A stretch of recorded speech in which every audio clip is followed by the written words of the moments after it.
When a senator attacked Jasmine Crockett's record, he unknowingly walked into the quiet power of her truth. The air in the hearing room was thick with manufactured tension, the kind that precedes a planned performance rather than genuine inquiry. Senator Thorne, a man whose face had become synonymous with cable news segments and performative outrage, leaned into his microphone. His voice, amplified just enough to carry an extra layer of condescension, filled the hushed space. He wasn't asking questions. He was delivering a pre-written monologue disguised as oversight, each carefully constructed phrase designed to chip away at her credibility, to paint her diligent work as something less than, something inadequate or misaligned. Jasmine sat across from him, her posture straight, her hands resting lightly on the table before her. She didn't shift, didn't fidget. Her expression remained neutral, composed. Inside, however, a quiet recognition settled over her. She knew this tactic. It wasn't about policy or facts. It was about disruption, about creating a moment for the cameras. Thorne's words, ostensibly focused on the specifics of a bill, were laced with coded language, subtle digs at her approach, her priorities, her very presence in this arena. He used phrases like common sense to imply her ideas lacked it, spoke of real Americans, in a way that subtly othered her constituents, referenced fiscal responsibility, to suggest her proposals were reckless, all without offering any concrete alternative or engaging with the substance she had meticulously prepared to discuss. The attack wasn't a head-on collision. It was death by 1,000 rhetorical paper cuts. Each phrase was small, deniable on its own, but collectively they formed a clear assault. She felt the gaze of the room on her, the committee members, the press corps packed into the back, the scattering of aides and public present. There was an expectation, a silent demand for a reaction. Anger, frustration, a defensive posture. These were the expected responses, but Jasmine offered none of them. She listened, her eyes steady on Thorne, not with defiance but with a calm, almost analytical focus. It was as if she were observing a specimen under a microscope, noting its characteristics, its predictable movements. Her aide, seated just behind her, a young woman named Anya whose energy usually hummed just beneath the surface, held her breath. Anya's eyes darted from Thorne to Jasmine, a worried flicker in her gaze. She saw the deliberate nature of the attack, the way Thorne hammered each point home with practiced cadence. She wanted Jasmine to push back, to interrupt, to defend. The silence felt wrong, felt like yielding ground. But looking at Jasmine's profile, the stillness of her form, Anya saw something else. Not passivity, but a deep well of control. It was the control of someone who understood the game being played and refused to play by its rules. The quiet hum of the air conditioning, the faint click of a camera shutter, the rustle of papers, small sounds amplified by the lack of immediate verbal engagement from Jasmine. Thorne seemed to feed off this silence, growing bolder, his voice gaining volume, his gestures more expansive. He leaned back, a self-satisfied smirk playing on his lips as he delivered his final, most pointed jab, a dismissive wave of his hand as he questioned the practicality of her legislative efforts, framing them as out of touch with the hard realities faced by ordinary people. Another thinly veiled slight. He paused, letting his words hang in the air, clearly anticipating her move. The trap was set. He expected her to lunge at the bait, to get bogged down in defending specifics, losing the broader narrative to his attack. He expected emotion. He expected a fight on his terms. But Jasmine continued to sit, her gaze unwavering, the picture of composure. The silence stretched, longer than was comfortable for a public hearing. It wasn't empty silence. It was weighted, deliberate. It drew attention not to Thorne's words, but to Jasmine's lack of immediate response, subtly shifting the focus of the room in a way Thorne hadn't intended. The trap wasn't just about eliciting anger. It was about consuming her time, her energy, her focus on his manufactured conflict, distracting from the substantive work she was there to present. The strategy was clear: derail, diminish, dismiss. He spoke of her record as if it were thin, insignificant, or misguided, without ever directly citing specific achievements or challenges. It was all implication, innuendo wrapped in the language of policy debate. He wanted her to feel exposed, vulnerable, forced into a defensive crouch. The feeling in the room was palpable, a collective holding of breath, waiting for the explosion, the pushback, the moment the pressure valve would release. But Jasmine held the pressure, contained it within herself, allowing the tension to build not within her, but within the expectant space around her. It was a display of internal strength, a refusal to be drawn into the chaos Thorne was attempting to orchestrate. Her stillness was her first silent statement, a foundation being laid before she ever uttered a word. Senator Thorne, having delivered his prepared remarks with the practiced cadence of a seasoned performer, leaned back, a look of expectant triumph on his face. He had laid out his case, thin on substance perhaps, but thick with insinuation and coded criticism directed squarely at Jasmine's efficacy and approach. The silence that followed his closing statement was profound, amplified by the lingering echoes of his voice in the chamber. All eyes were on Jasmine. The journalists in the back row seemed to lean forward collectively, their pens poised, their phone cameras subtly angled. They sensed a moment, a potential clash. This was the point where the hearing could devolve into a shouting match, a viral clip of political fireworks. Anya, Jasmine's aide, felt a knot tighten in her stomach. She saw the senator's smug expression, the way he watched Jasmine, anticipating her move. He clearly expected her to launch into a passionate defense, to list her accomplishments, to refute his veiled accusations point by point. That would be the conventional response, the expected political counter. But Jasmine remained still. Her gaze, previously fixed on Senator Thorne, now drifted slightly, taking in the room. The faces of the other committee members, the rapt attention of the audience, the watchful lenses of the cameras. It wasn't a nervous scan, but a measured assessment, a silent acknowledgement of the stage and the players. The stillness wasn't hesitation, it was calibration. She was measuring the weight of his words, not just their content, but their intent, and the space they occupied in the public consciousness. She wasn't just preparing a response, she was preparing a correction. The senator's attack wasn't about policy disagreements. It was an attempt at character assassination, wrapped in legislative language, an effort to diminish her standing and effectiveness by questioning the fundamental value of her work and the perspective she brought. He questioned the impact of her legislation, implying it was theoretical or ineffective, without providing data, relying solely on the rhetorical force of his doubt. He spoke of real-world consequences, in a tone that suggested hers were negative or non-existent. Each word was a brick in a wall he was trying to build around her achievements, obscuring them with manufactured controversy. Jasmine's hands remained still on the table, her fingers interlaced loosely. There was a quiet strength in that stillness, a refusal to be ruffled by the bluster directed at her. The senator's attack was designed to provoke an emotional reaction, to pull her off balance, to make her appear defensive or overly sensitive.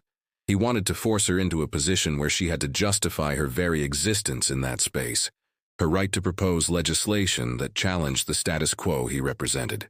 This wasn't just a disagreement over a bill, it was a microcosm of a larger battle, the battle for narrative control, for who gets to define valid legislative work, for whose voices are deemed practical and realistic.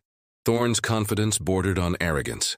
He clearly believed he had landed a significant blow, that he had exposed some fundamental weakness in her or her record.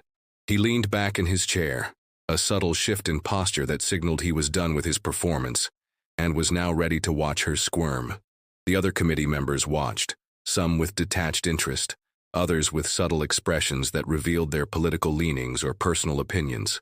One member, a senior woman from the opposing party, met Jasmine's gaze for a brief moment and offered a small, almost imperceptible nod, a silent acknowledgement of the unfairness of the attack, and perhaps a message of quiet support. This small interaction was a lifeline, a reminder that she wasn't alone in recognizing the nature of the assault. The pressure in the room mounted. The silence felt longer with each passing second. It was uncomfortable for everyone but Jasmine, who seemed to inhabit it with a quiet power. She wasn't filling the void with noise. She was letting Thorne's words echo and dissipate, highlighting their hollowness without having to point it out verbally. This was a form of passive resistance, a refusal to engage on the terms set by the aggressor. It was a deliberate choice to allow his attack to stand, isolated and exposed, before she offered her response. The senator's intention was to make her look bad. Her intention, in this moment of stillness, was to make his tactic visible. The silence, which had felt heavy and expectant moments before, began to shift. It was no longer just the absence of Jasmine's voice. It was becoming an active presence, a counterpoint to Senator Thorne's recent barrage. The senator shifted slightly in his seat, the smugness on his face starting to curdle into something resembling impatience, or perhaps mild confusion. He had anticipated a rapid, perhaps heated defense. Jasmine's continued silence disrupted his rhythm, his expectation. The carefully planned performance felt suddenly incomplete, lacking its intended climax, her emotional reaction. The journalists in the back were exchanging glances, their initial anticipation replaced by intrigue. This wasn't playing out like the usual script. Anya, Jasmine's aide watching from behind, felt a different kind of tension now. Less anxiety, more anticipation. She recognized this deliberate calm in Jasmine. It was the quiet before a storm, not of fury, but of focused truth. The senator had tried to define Jasmine's record through negativity and insinuation. He had painted a picture of her work that was distorted, incomplete, and fundamentally disrespectful. He spoke of outcomes she hadn't achieved, challenges she hadn't addressed to his satisfaction, always framing it as a personal failing or a misguided priority. He had conveniently omitted the complexities of the legislative process, the systemic obstacles, the very real wins that had occurred despite immense opposition. His critique wasn't grounded in a fair assessment of her legislative journey. It was a politically motivated caricature designed for sound bites. Jasmine's gaze settled back on Senator Thorne, but it was different now. It wasn't the analytical observation from before. It was direct, steady, and held a quiet weight. It wasn't angry, but it was undeniably powerful. It was the look of someone who saw through the performance, who recognized the underlying motive, and who was utterly unimpressed by the theatrics. She didn't look away, didn't fidget. Her stillness was unnerving to Thorne. He tried to hold her gaze, but there was a subtle flicker in his eyes, a moment of discomfort under her steady, unblinking view. He had expected her to be defensive, to be small. Instead, she was occupying the space with a presence that dwarfed his bluster. The other committee members watched this silent exchange. Some looked away awkwardly. Others seemed captivated by the unspoken power dynamic playing out before them. The senior woman who had nodded earlier offered another almost imperceptible gesture, a slight tilt of her head, encouraging perhaps. The air in the room crackled, not with anger but with anticipation of a different kind of release, a different kind of power being exerted. This wasn't about matching his energy. It was about fundamentally altering the energy of the room. Jasmine wasn't going to fight him on his chosen battlefield of rhetorical mudslinging. She was going to change the terrain entirely. She was allowing the weight of his attack to settle, to reveal its own emptiness, before she offered a single word. His attack was loud, performative, designed to grab attention. Her response, clearly, was going to be the opposite. Quiet, substantive, designed to restore clarity. The contrast was already becoming apparent, even before she spoke. The senator's words were already fading, losing their impact in the face of her unwavering composure. His attempt to define her was failing because she refused to accept his definition. She was holding on to her own narrative, her own dignity, in the face of a deliberate provocation. The visual symbols in the room reinforced this. Thorne leaning forward, gesticulating, Jasmine sitting back, still, centered, his face flushed with the effort of his performance, hers calm, unreadable. The difference wasn't just political, it was temperamental, a clash between performance and presence. He wanted a reaction. She offered stillness. He offered noise, she offered silence. And in that silence, the power dynamics began to subtly, undeniably shift. The expectation in the room was no longer just about if she would respond, but how. What could possibly cut through such a thicket of politically motivated insinuation? What single statement could dismantle an attack built on the absence of fact and the presence of prejudice? The quiet anticipation built, section by section, breath by breath. The senator's attack was losing its grip, not because it was being actively countered, but because it was being met with a dignified refusal to engage on its shallow terms. His performance was dependent on her reaction. By withholding it, she was subtly undermining his entire premise. Jasmine shifted slightly in her chair, a small, controlled movement that somehow felt significant after her period of absolute stillness. Her hands finally unlaced, resting palms down on the polished wood of the table. It was a subtle signal, a quiet breaking of the held tension. The room, which had been holding its breath, seemed to exhale collectively, leaning forward just a fraction more. Senator Thorne watched her, his earlier confidence now mixed with a clear wariness. The expected path of confrontation hadn't materialized, and he seemed unsure of what would come next. His eyes narrowed slightly, his posture stiffening. He was ready for her to attack back, to defend, to engage in the kind of political skirmish he was adept at winning. But Jasmine wasn't preparing for a fight. She was preparing for a truth. She looked not just at Thorne, but seemed to address the room, the cameras, the unseen audience beyond. Her voice, when it finally came, was not loud or impassioned. It was clear, steady, and remarkably calm. There was no anger, no defensiveness, no trace of the emotion Thorne had tried so desperately to provoke. It was the voice of someone stating a simple, undeniable fact. She didn't launch into a list of legislative victories, didn't dissect his specific points of attack. She didn't even acknowledge the personal nature of his critique directly. Instead, she focused on the core premise of his assault, his attempt to define and diminish her record. She bypassed the noise, the insinuation, the performance. She went straight to the fundamental truth that undercut his entire argument. Her words were spare, deliberate. Each one seemed chosen for its weight, its clarity, its inability to be misconstrued. She didn't use political jargon or complex policy language. Her statement was simple, accessible, undeniable. It was delivered not as a retort, but as a simple clarification, a gentle correction of the false narrative he had attempted to impose. The effect was immediate and profound. The murmuring in the room ceased entirely. The clicking of cameras paused for a beat. Anya, behind Jasmine, felt a wave of understanding wash over her. This was it, the quiet power she had sensed. This wasn't just words. It was a reframing of the entire exchange. The senator's attack had been a performance intended to distract from substance. Jasmine's response, delivered with such quiet dignity, was the stark, undeniable presence of substance itself. It was a refusal to allow his noise to drown out the reality of her work. It was about asserting control not through volume or aggression, but through clarity and truth. The power of her statement lay not just in what she said, but in the context she had created through her earlier silence and composure. She had let his words hang in the air, exposing their emptiness before replacing them with something solid and real. She wasn't just defending her record. She was asserting the validity of her perspective, her presence, and her approach to legislative work in the face of an attack designed to invalidate it all. The senator's attack was built on sand. Her response was built on rock, and the contrast made visible through her calm delivery was devastatingly effective. She didn't need to shout to be heard. Her quiet truth resonated louder than his manufactured outrage. It was a display of strategic restraint, of understanding that some attacks are best countered not with equal force, but with fundamental truth that dissolves the premise of the attack itself.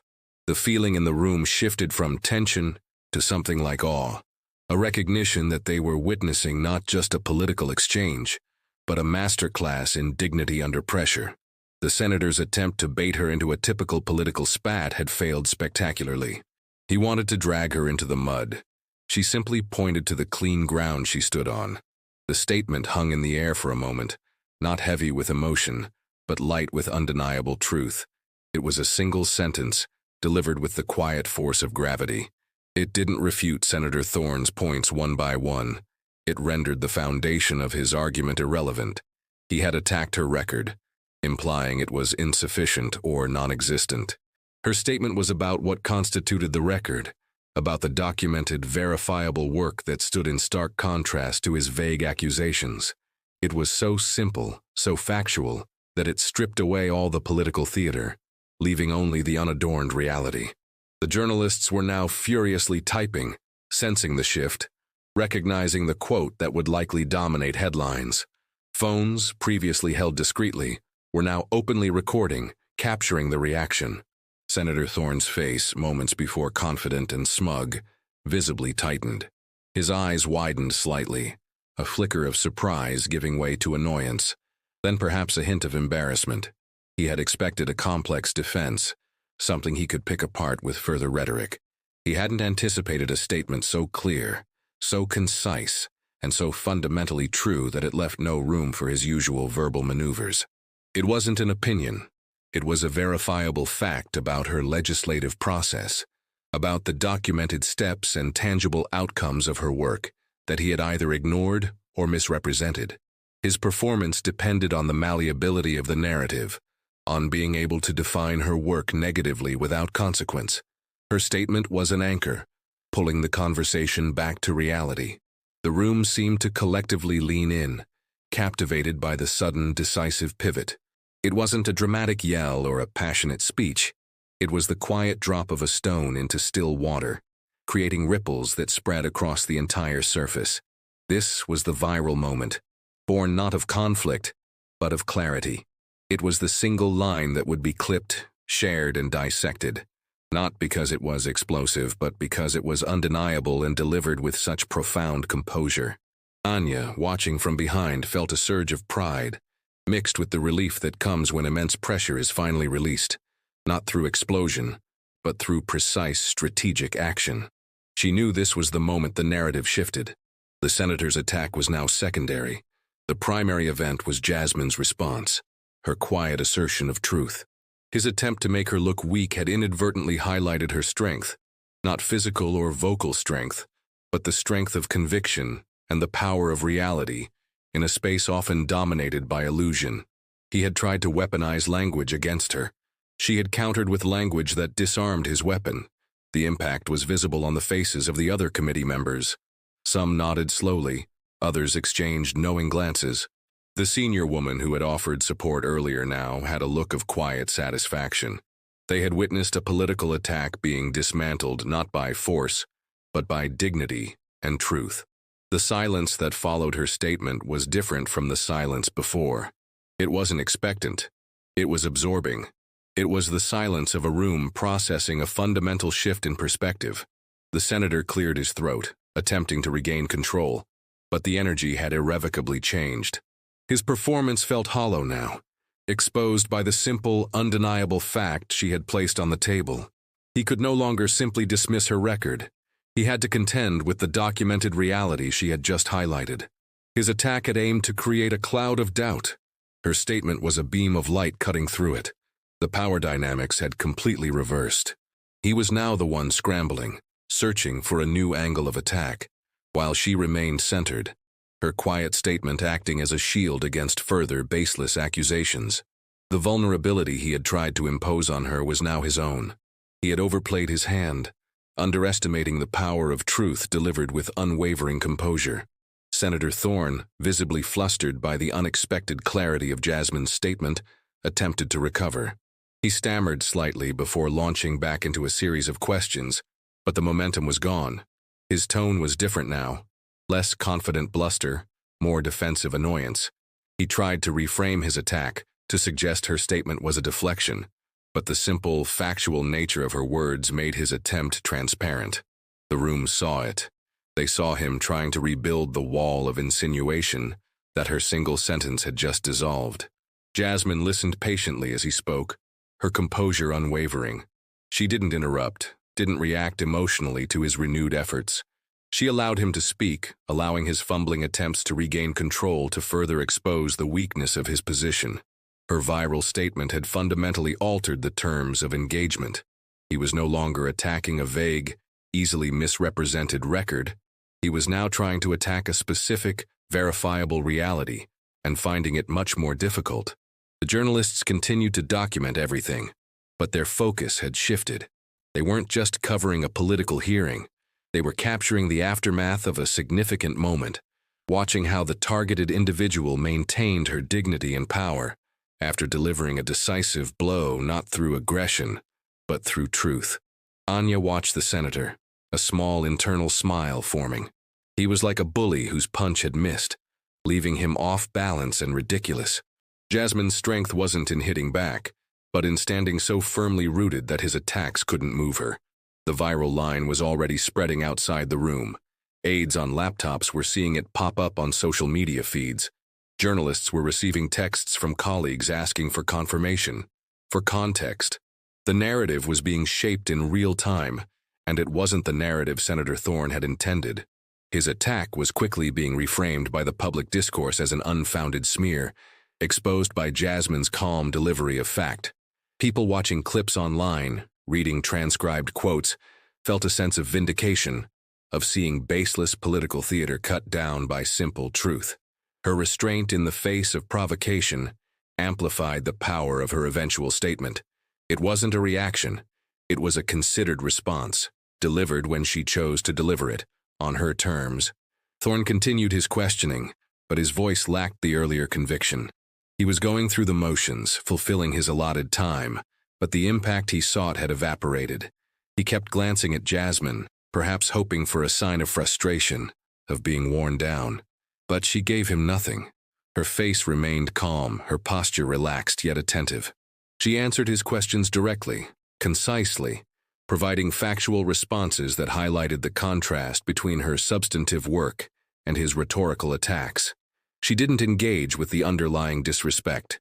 She simply provided the information, letting the facts speak for themselves. The emotional weight of the room had shifted from the tension of the attack to the quiet power of her resilience. The audience wasn't just watching a politician. They were watching a demonstration of character under duress. The viral line wasn't just a clever quote. It was a symbol of a different way of engaging in the political arena, one based on dignity, truth, and strategic composure rather than noise and aggression. The senator's attack had been intended to silence her, to make her record disappear under a cloud of doubt. Instead, her statement had silenced him, not by shouting him down, but by exposing the emptiness of his words with the undeniable presence of her reality. His performance was over. The real work, the substance she represented, remained. The immediate aftermath in the hearing room was a study in contrasts. Senator Thorne concluded his questioning, his voice trailing off, the final words lacking any of the initial punch. He looked deflated, his attempt at a decisive political moment having backfired spectacularly. He avoided eye contact with Jasmine, instead turning to address the committee chair with a forced sense of formality. Jasmine, on the other hand, remained exactly as she had been, poised, calm, ready. She didn't offer a parting shot or a triumphant glance. Her demeanor suggested that nothing extraordinary had happened, that this calm assertion of truth was simply the natural order of things, the necessary response to distortion. This refusal to gloat, to emphasize her win, further underscored her dignity. It wasn't about defeating Thorne personally. It was about correcting the record and upholding the integrity of her work in the face of institutional disrespect. The committee chair, navigating the awkward pause, quickly moved on, thanking Senator Thorne and acknowledging Jasmine's presence and testimony. The transition was swift, almost jarring, as if everyone in the room was eager to move past the discomfort Thorne had created and Jasmine had so elegantly diffused. As the hearing continued with other matters, a subtle undercurrent persisted. People in the room, journalists, aides, even some of the other committee members, kept glancing at Jasmine. There was a newfound respect, a recognition of the quiet strength she possessed. Her performance hadn't been one of aggression or defense, but one of unwavering presence and clarity. Anya, behind Jasmine, felt a sense of quiet exhilaration. She discreetly checked her phone, seeing the explosion of activity around the viral quote. It was everywhere. Tweeted, shared, discussed. The simple sentence had become a rallying cry, a symbol of pushing back against bad faith attacks, not with matching negativity, but with grounded truth. The comments rolling in were a mix of praise for Jasmine's composure and condemnation for the senator's tactics. People were dissecting the moment, analyzing her stillness, her tone, the exact phrasing of her statement. It wasn't just a political soundbite. It was becoming a teaching moment about how to confront disrespect and distortion with dignity. The senator, though physically present, seemed diminished, his earlier performance now looking like a desperate attempt to gain attention through negativity. His attack on her record had inadvertently highlighted the very substance he sought to deny. Jasmine, during the remainder of the hearing, continued to participate as needed, answering questions from other committee members with the same clear, factual approach. There was no lingering tension in her voice, no sign that the earlier exchange had rattled her. This was perhaps the most powerful part of her response, not just the statement itself, but her ability to deliver it and then immediately return to the substance of her work, refusing to let the attack consume her energy or derail the important business at hand. She demonstrated that her focus was on the issues, on the people she represented, not on the political gamesmanship of her colleagues. This was restraint not just in the moment of the attack, but in its aftermath.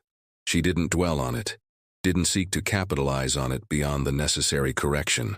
Her silence after her statement was as powerful as the statement itself, a clear signal that the matter was settled, the truth stated, and there was nothing more to be added to Thorne's now irrelevant bluster. The dignity wasn't just in the response, but in the return to purpose. As the hearing eventually concluded and the room began to disperse, the residual energy lingered. Journalists rushed out, eager to file their stories centered around the viral moment. Onlookers spoke in hushed tones, replaying the exchange, marveling at Jasmine's composure. Senator Thorne exited quickly, surrounded by his own staff, his face still set in a tight, unhappy line. He avoided the press, a stark contrast to his usual eagerness to engage with cameras. Jasmine gathered her papers, her movements calm and deliberate. Anya was already briefing her on the external reaction, the speed at which the clip and quote had spread. Jasmine listened, a small, knowing smile touching her lips briefly. She understood the dynamics at play, the way a moment of quiet truth could cut through the loudest noise in the digital age. It wasn't just about her in that room. It was about the countless individuals who faced similar microaggressions and dismissals in their own professional lives, who would see her response and feel seen, validated, empowered. Her dignity in the face of disrespect wasn't just a personal trait. It was an act of solidarity. The viral moment was not just a political event. It was a cultural touchstone, illustrating a different model of power. It showed that strength didn't always roar. Sometimes it whispered, grounded in undeniable reality. The public reevaluation of the moment began almost immediately. Comment sections, social media threads, opinion pieces. They all dissected not just what was said, but how it was said, and the power dynamics involved. Thorne's attack was increasingly framed as an example of bad faith politics, of attempting to use volume and insinuation to silence substantive voices. Jasmine's response was lauded as a masterclass in grace under pressure, in using truth as the ultimate counter-argument. The contrast between his performative aggression and her quiet, factual clarity became the dominant narrative. The clip of her statement, often just a few seconds long, became an instant classic, a piece of political education in miniature. People who knew nothing of the specific bill or the intricacies of the hearing understood the core interaction. An attempt to diminish met with an undeniable truth. Her ability to remain calm, to not be drawn into anger, was repeatedly highlighted as the key to her effectiveness. It wasn't just about the message. It was about the messenger and her unwavering control. Anya handed Jasmine a tablet, showing her some of the initial reactions online. There were memes being created, turning Thorne's flustered expression into a punchline, pairing Jasmine's quote with images of calm strength. There were serious analyses, discussing the coded language Thorne used, and how Jasmine's simple statement exposed the underlying bias. It wasn't just going viral, it was sparking conversation, debate, and reflection on the nature of public discourse, and the insidious ways disrespect manifests in powerful spaces. Jasmine nodded as she scrolled through some of the reactions. It wasn't about personal validation. It was about seeing the message resonate, seeing people understand the deeper issues at play. The incident had transcended a simple political exchange. It had become a commentary on the challenges faced by those who sought to bring substance and authenticity to spaces often dominated by performance and power games. Her decision to prioritize truth and dignity over immediate emotional defense had paid dividends far beyond the hearing room. It had created a moment of clarity in a chaotic political landscape, reminding people that sometimes the most powerful response is not to engage with the noise, but to simply state the truth and let it stand on its own. Later that evening, away from the cameras and the public gaze, the weight of the day settled in a different way. Jasmine was not exhilarated by a victory in the conventional political sense. The viral moment was a consequence, not the primary goal. Her goal had been simpler, deeper, to refuse to let a false narrative stand, to uphold the integrity of her work and her voice in a space that often sought to undermine both. Sitting quietly, perhaps reviewing notes or simply looking out a window, she reflected on the exchange. Thorne's attack wasn't an isolated incident. It was representative of a larger institutional force, a subtle but persistent effort to marginalize certain voices, to define their work as less important, less valid, less realistic. His coded language wasn't accidental. It was a tool used to create division and doubt without being overtly discriminatory. Her statement, the one that had reverberated across the internet, wasn't just about correcting a specific misrepresentation of her record. It was a microcosm of a larger assertion, the refusal to be defined by others, the insistence that truth and substance ultimately matter more than political performance. She thought about the moment of silence before she spoke, the collective holding of breath in the room. That silence was crucial. It allowed the emptiness of his attack to become apparent, created the space for her truth to land with maximum impact. It wasn't just a rhetorical pause. It was a strategic choice, a demonstration of control not over others, but over herself and the narrative moment. Anya was nearby, still buzzing slightly from the day's events, showing her more examples of the viral spread, the positive reaction. Jasmine appreciated Anya's energy and support, but her own feeling was one of quiet fulfillment, not boisterous triumph. The victory, if it could be called that, was internal. It was the affirmation that she had responded not with anger or defensiveness, but with clarity and dignity. It was the knowledge that she had stayed true to herself and the values that underpinned her work, even under intense public pressure.